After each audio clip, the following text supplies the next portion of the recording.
Shooting সেটেই অভিনেত্রী শায়লা সাথীকে মেরেছেন আরেক অভিনেত্রী আরোহী মিম। এ সময় তিনি নাকি জুতাও ছুঁড়ে মেরেছেন অভিনেত্রীর দিকে। পার্থিব সজীবের সঙ্গে একটি প্ল্যাটফর্মে কাজ শুরু করেছিলেন শায়লা সাথী। সেই একটা প্ল্যাটফর্মে কাজ করেন অভিনেত্রী আরোহী মিম। অভিনেত্রী আরোহী মিম বিষয়টি স্বীকার করে বলেন, এটা সত্য যে সাথীর জন্য আমাদের টিমের অনেক মেম্বার চলে যেতে বাধ্য হয়েছে।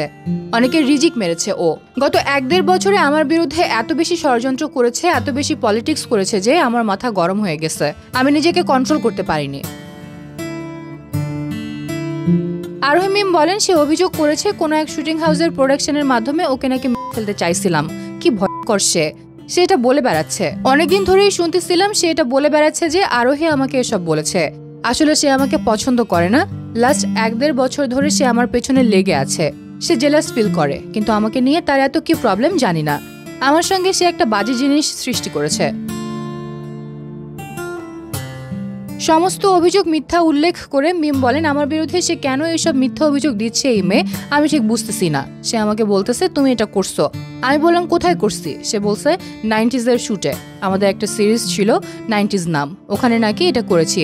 আমি তাকে জিজ্ঞাসা করলাম কার মাধ্যমে? সে বলল প্রোডাকশন বয়। আমি বললাম তাহলে প্রোডাকশন বয়কে নিয়ে আসো। খোঁজ নিয়ে দেখলাম সেই প্রোডাকশন বয় নাকি এখন মিডিয়াতেই কাজ করে না। তার মানে এটা হলো সে বানিয়ে বলতেছে। কোনো প্রমাণ নেই, যার কারণে এটা নিয়ে ঝামেলা হয়েছে।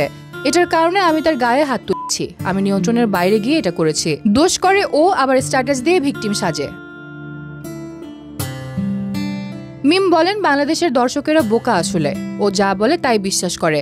সবার পেছনে লাগে। সে ভদ্র সেজে থাকে, মানুষের সাথে ভদ্রভাবে কথা বলে। কি ডেঞ্জারাস সে। বাইরে যে রূপ দেখায় তা সত্যি নয়, ভেতরে সম্পূর্ণ আলাদা একটা রূপ।